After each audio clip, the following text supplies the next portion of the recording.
तो आज आपका फिर स्वागत है हमारे इस यूट्यूब चैनल में। दोस्तों आज हम बात करेंगे बीएसएनएल को जो राहत पैकेज दिया गया है 79,000 करोड़ रुपये 89,000 करोड़ रुपये का, क्या वह व्यर्थ है? क्या कंपनी इससे उबर नहीं पाएगा? क्या जिस तरह एयर इंडिया को बेच दिया गया उसी तरह बीएसएनएल को भी बेच देना चाहिए? और उस पर हम चर्चा करेंगे क्या बीएसएनएल का भविष्य होगा, क्या बीएसएनएल कर्मचारी को थर्ड पार्टी मिलेगा, ये 4G और 5G आने के बाद क्या बीएसएनएल घाटा में चलते रहेगा, या जो टैक्स करदाता हैं उनके पैसे को यूँ बर्बाद नहीं करना चाहिए? आखिर बीएसएनएल का भविष्य क्या है, उसी के बारे में आज एक लेख को हम दोस्तों बताने वाले हैं। ये बहुत बड़े पत्रकार हैं इस मामले के, उन्होंने ये लेख लिखा है। तो दोस्तों बीएसएनएल का फ्यूचर क्या होने वाला है, क्या इनको बंद कर देना चाहिए या क्या इसको अब भी चलाना चाहिए, किस तरह से चलाना चाहिए, सारी मुद्दों पे हम आपको बताने वाले हैं।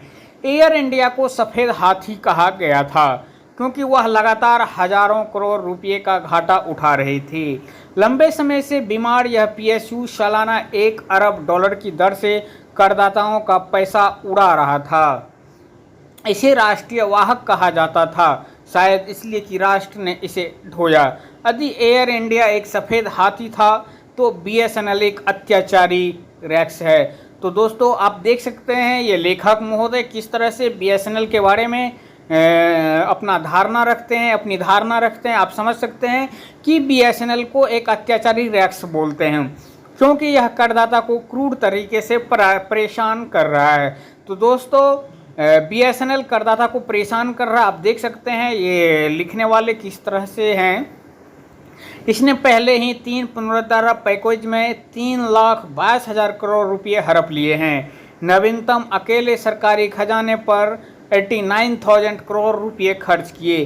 किसी भी गणना से 3,22,000 करोड़ रुपये बहुत अधिक धन है और इस वित्तीय वर्ष में रक्षा पूंजी परिव्यय के लिए आवंटित राशि का 2 गुना है।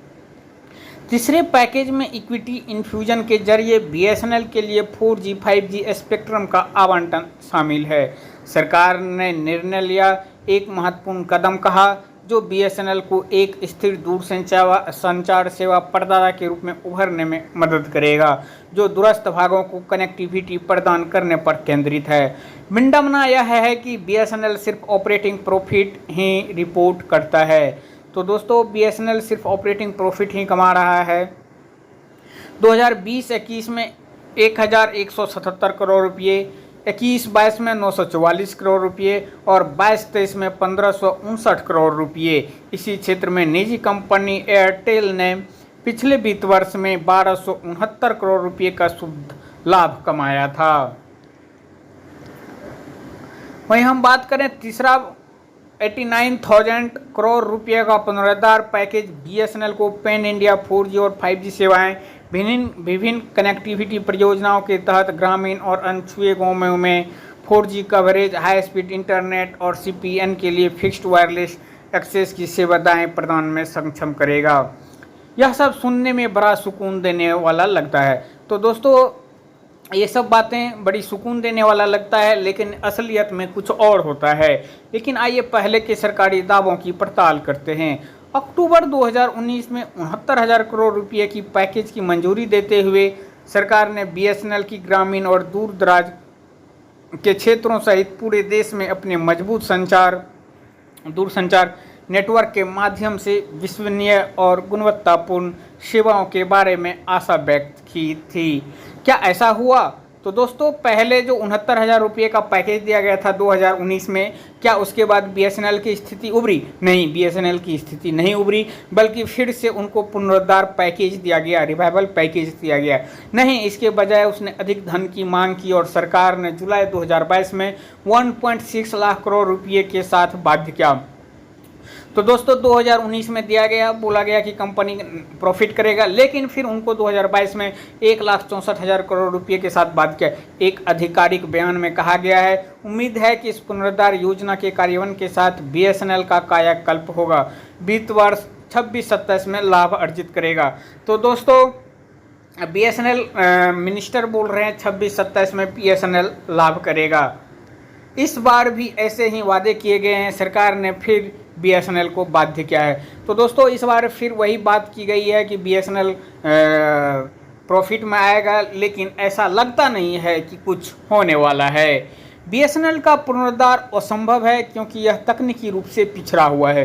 तो अब दोस्तों बीएसएनएल की जो पिछड़ेपन का शिकार है, बीएसएनएल इतने घाटे में क्यों जा रही है, क्या कारण है, उसके बारे में हम दोस्तों बता रहे हैं। और परिचालन में सुस्त है, सभी बीमारियों से पीड़ित एक पीएसयू संभवतः प्रवण है, जबकि निजी ऑपरेटर 5G में स्थानांतरित हो गए हैं। तो दोस्तों ये लेख लिखने वाले को मैं बता दूं कि दोस्तों ये कोई प्राइवेट कंपनी नहीं है कि अपने मनमर्जी से 5G ले आएगी, 4G ले गए। ये एक सरकारी कंपनी है, पीएसयू है। इसके लिए गवर्नमेंट जिम्मेदार है कि उन्होंने 4G क्यों नहीं दिया, 5G नहीं क्यों दिया। आप ये नहीं लिख सकते हैं कि ये सभी बीमारियों से पीड़ित है, लगता है आप ही पीड़ित हैं।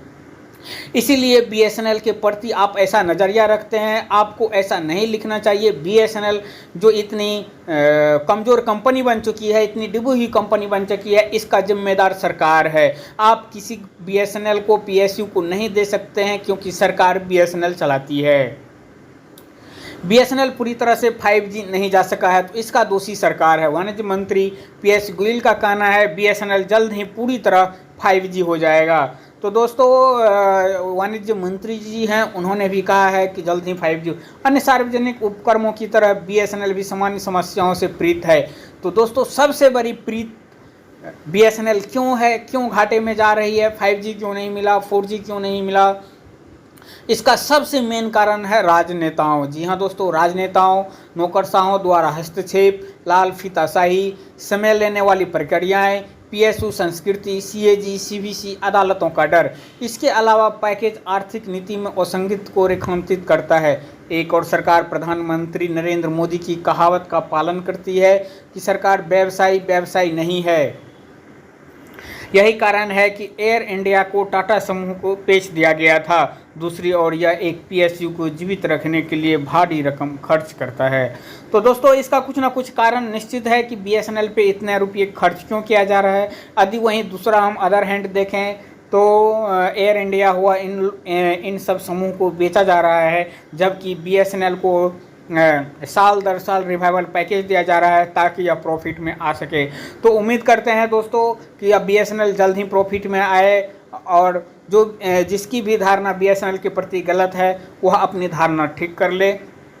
तो इसी के साथ दोस्तों धन्यवाद, थैंक यू। अगर वीडियो अच्छा लगा है तो एक लाइक का बटन ज़रूर दबा दीजिएगा, दोस्तों के बीच शेयर करना मत भूलिएगा। धन्यवाद दोस्तों।